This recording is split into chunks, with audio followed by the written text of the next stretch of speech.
Hi, welcome to Backstage Nonsense. This is me, Ruzbeh, and I've got my wonderful co-host here, Ritika. Hi, Ritika. Welcome Hey, to Backstage Ruzbeh, Nonsense. thank you. How are you? I'm good. How's it going? Awesome. So we are here doing our dry run for our first episode.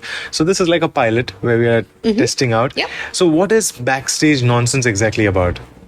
All the nonsense that happens backstage. You know, these amazing shows you see, you go to events, concerts, rock bands, whatever.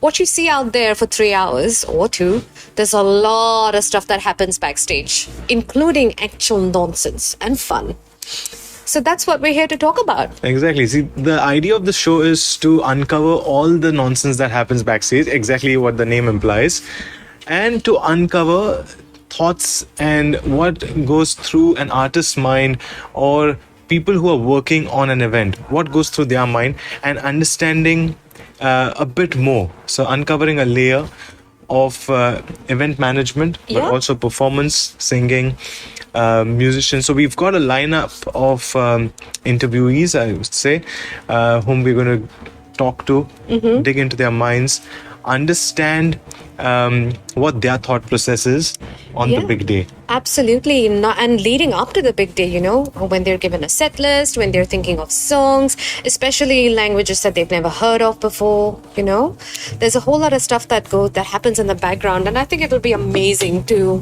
know what these guys are up to. So, Ritika, just talking about yourself. So, you are a singer yourself, right? Yeah. And you yourself have had your own experiences. So, how many shows have you sung to? I know it's a tough question to Oh answer. my but God. do you keep a count? I haven't kept a count. I genuinely haven't kept a There's count. just been so many that, lost count. No, or maybe too little to even count. No, I don't keep a count, but I absolutely enjoy doing these. There's a lot of time and effort that goes into it. Any interesting scenarios that you remember from your shows? Yeah. Any one interesting incident? Funny, good, embarrassing, whatever. Yeah. And I was asked to sing with a Sri Lankan band in Wellington, and they made me sing a few Tamil songs. And I had to learn them by heart. And I was very nervous because I'd never sung in Tamil before. And what's your language? What languages do you speak? I speak Konkani, Marathi, Hindi, and English. So Tamil is really out of syllabus. Completely out of syllabus. I do Right. not, I've never spoken the language in my life. Right. And I ended up on stage quite nervous. I sang the whole song with my eyes closed. And then So you literally remembered the whole song. Yes. Like you mugged it. I mugged it. I didn't have a Wow. choice but to mug it. Because if I can't read Tamil. So did you write the pronunciations in English and then you learnt it? No, I did it the other way around. So I got my Sri Lankan band member to read the lyrics out to me. I wrote it in Hindi. You wrote it in Hindi. Yeah, in the best possible way to get the pronunciation correct. But I Okay. can't read Hindi very quickly. Yeah. And then after I wrote it in Hindi and I by hearted the song, I wrote it in English. Wow. So I wrote it back in English and just kept the lyrics there in case I needed them. And then closed my eyes and sang the whole damn song. After the concert, one of the uncles came up to me from the audience and said, "My dear, do you know what you said in one of those songs?" And he said, "Your bum is very nice." Oh. That's what I ended up singing. It was meant to be your hips look nice. Okay. But I ended up singing your Close. bums look close. Yeah. But I wondered why there was a little crackle in the audience. Oh, okay. I wondered why there was Why a would little... they have similar sounding words for bum and hips? No idea. But also to a person who doesn't speak the language, has never heard the language, it is fun, but it's also scary. So how many days did you take to actually learn it? Wow, I'm took me actually a- getting a panic attack right now. Just imagining that you have to learn a song. Not a song, a few songs. A few songs. Yeah, and Oh my god. So I can literally go back. It feels like my history exam paper where there's like multiple questions, multiple answers that I need to learn, and I need to answer them in that order. In the order I've learned them. that's exactly it. If you change the order of the Yeah. set list, I can't sing it. I don't know what comes after that. That's exactly it. My god. Yeah, maybe a couple months. Wow. Yeah. couple months. My God. And how long were these songs? 2 minutes, 2.5 minutes, Okay. which feels like 2 hours when you don't know the language. Yeah. Wow. This is so interesting. Yeah.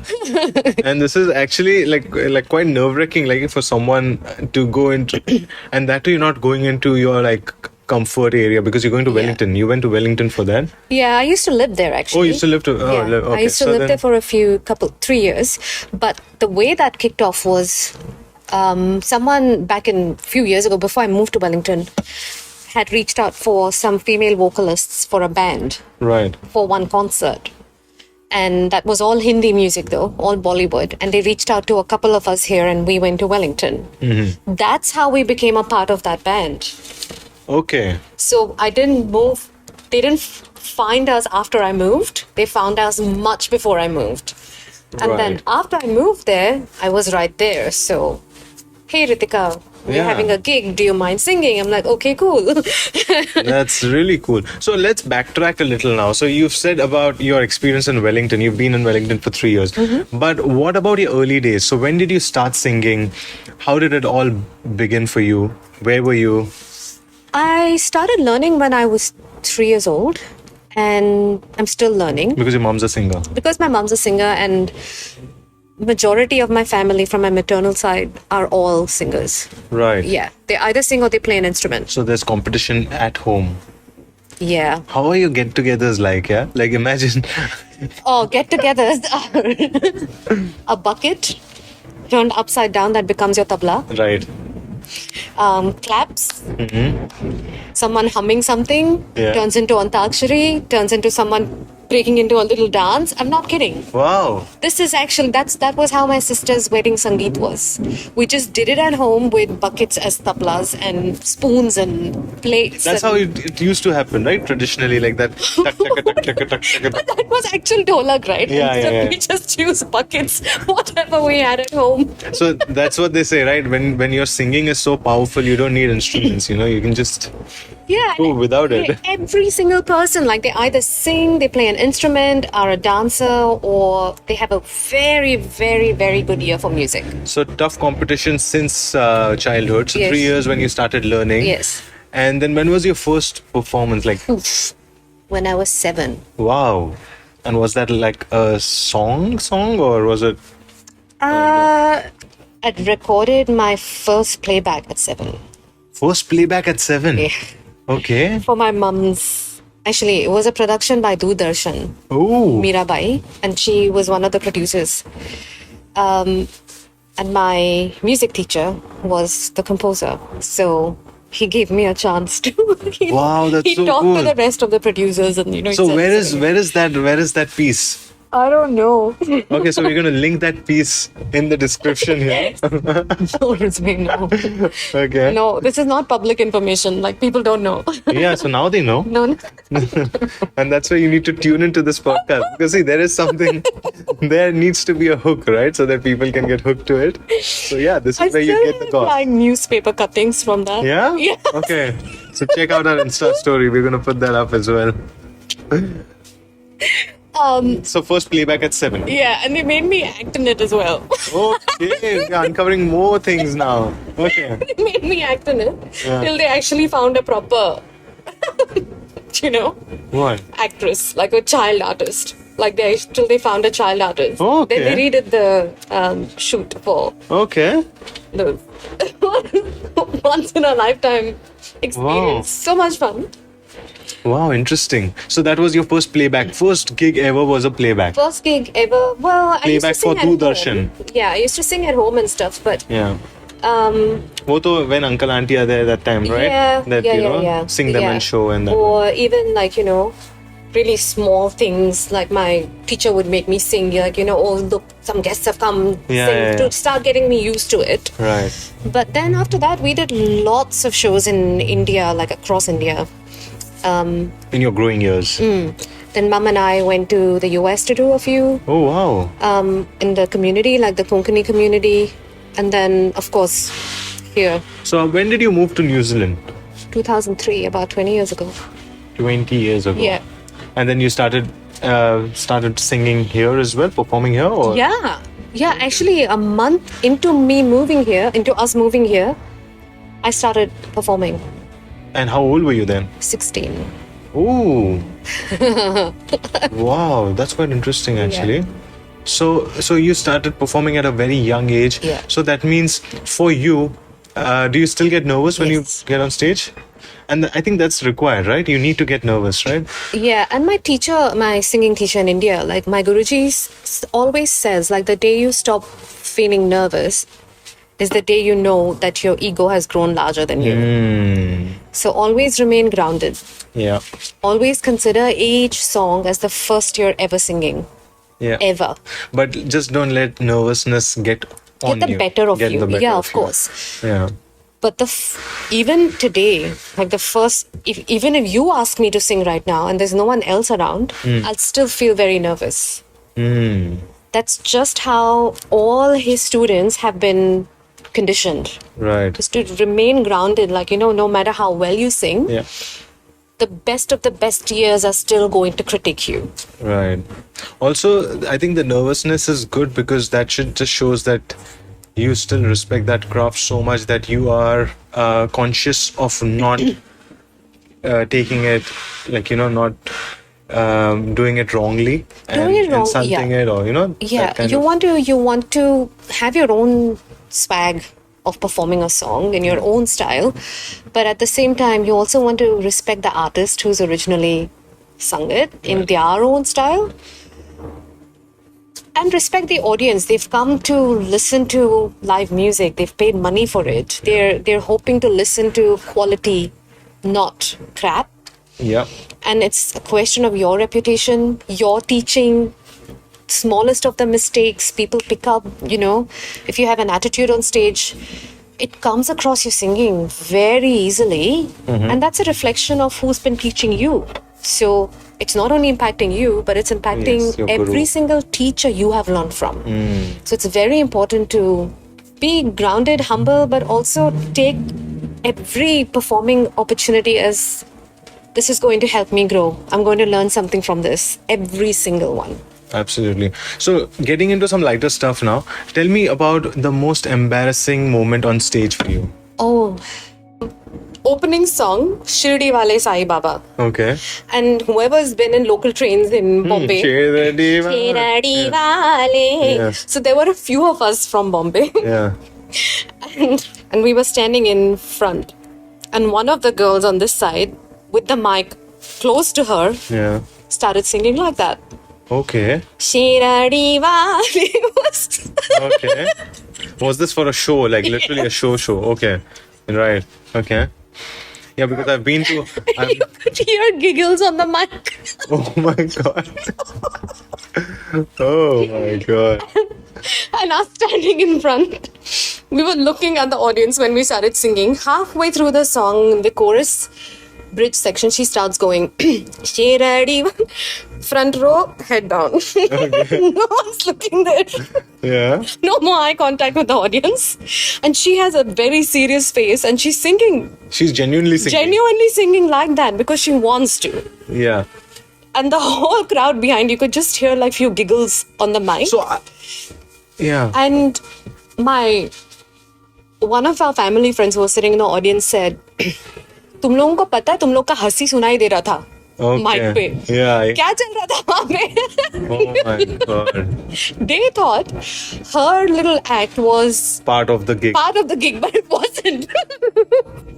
No, so this is where I think I am going into the next topic that wasn't that discovered during rehearsals? Like, was there rehearsals for that show or no rehearsals? There were rehearsals for the show, Yeah. and we often laughed about it. Okay. the rehearsal. So you guys thought that she's just making it up for the rehearsal. No, we knew, we used to, when the song played, I said, अरे ये तो train में बजता था India में, Bombay Yeah. में. And then someone else said, हाँ मैंने रिक्शा में भी सुना है ये सब, Yeah. And then we used to imitate कि हाँ ऐसे गाते थे ये लोग. शिराड़ी वाले वो लेके ना पत्थर Yeah, हाथ tuck, में. tick, tuck, Yeah. tick, tuck, tick. I know, yeah. So we used to joke about it at rehearsals. Right. But we didn't expect it to actually happen while performing live. She just went off. Oh my god. Oh my God, you've got some really funny stories, and I think that's why we've named the show Backstage Nonsense, because there's so much nonsense that happens backstage, but the viewers don't actually know about it. No, Okay. these things happen, and audience can never tell. Okay, so this show is ending up to become. I think the name of the episode is It is Blunders. pretty nonsense. Yeah. No, it is blunders, because blunders that happen on stage, and you've got some amazing, some hilarious stories. That train musical starts off.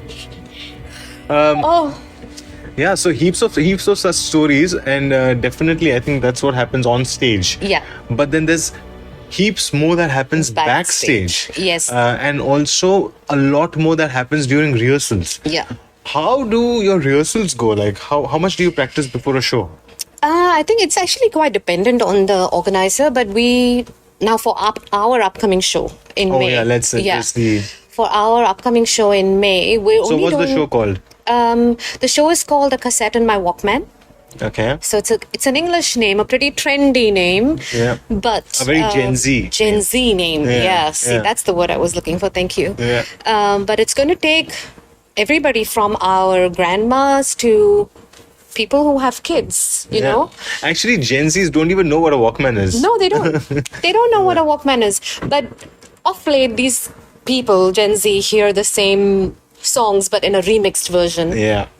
But our parents, like my mom, has heard me listen to the originals, or she herself has heard it, Yeah. and my grandparents have heard it. It's going to take everybody down a memory lane. They're all going to relive their own memory of the songs they hear. And I think that's what I always say, that every song has got a memory associated to it. Absolutely. And, it might just be a 3-minute song, but if you've heard a song in a moment, it helps you relive that moment Yeah. when you hear that song again. Yeah. And Absolutely. I think that's the essence or importance of song. I was actually listening to a few podcasts, and a lot of actors, Yeah. before they're preparing for scene, Yeah. they actually listen to music to get their mood set, Yes. and then they go and Yes. perform, because songs help them reach that stage of emotion way faster than they actually can reach. My my jazz teacher, she tells me that when you sing a song, don't think about the person who's actually sung the song.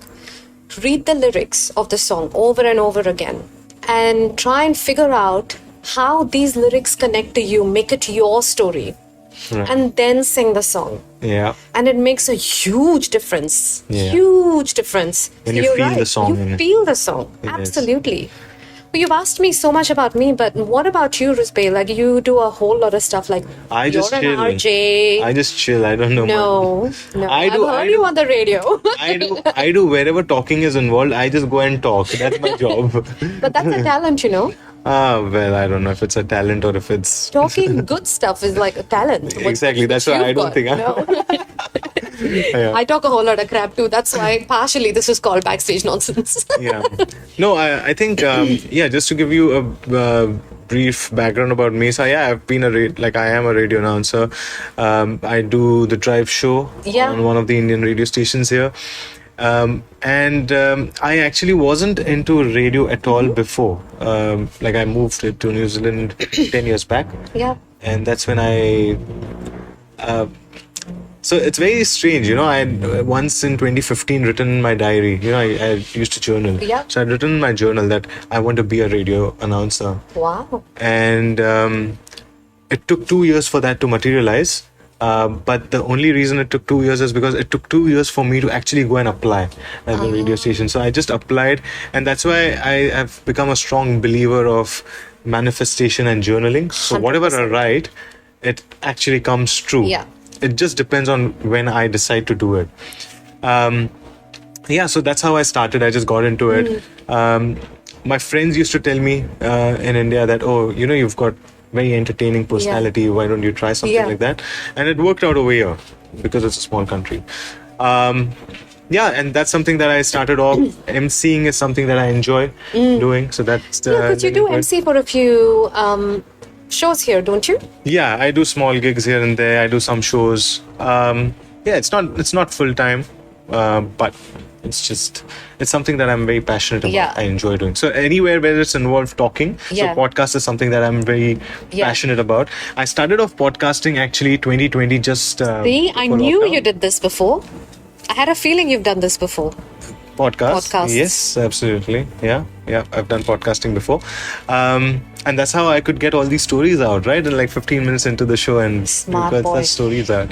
Yeah, but I think I'm looking forward to this journey that we're going to embark on, Backstage Nonsense, and also a cassette in my Walkman. Yeah.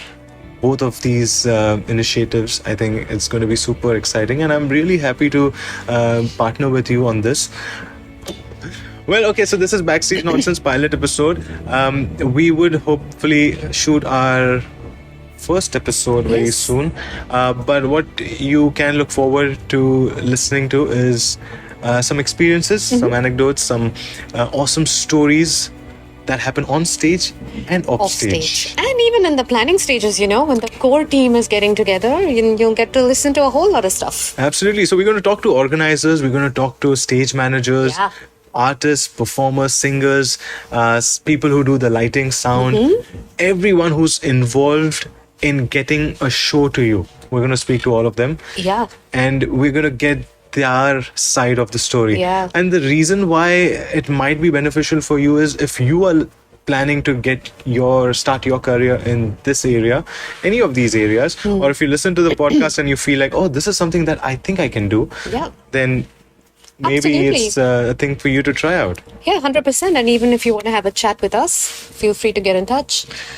And But- most importantly, Yeah. remember that Cassette in My Walkman is happening on 6th of May 6th of May. at Dorothy Winston Center. So we Center? are going to see you there Yeah. at 6 p.m. 6 p.m. And 6 the p.m. details for the show is going to follow. So we're going to talk about the show in every episode. We're going to talk about certain elements of the show in every episode. So stay tuned and keep listening.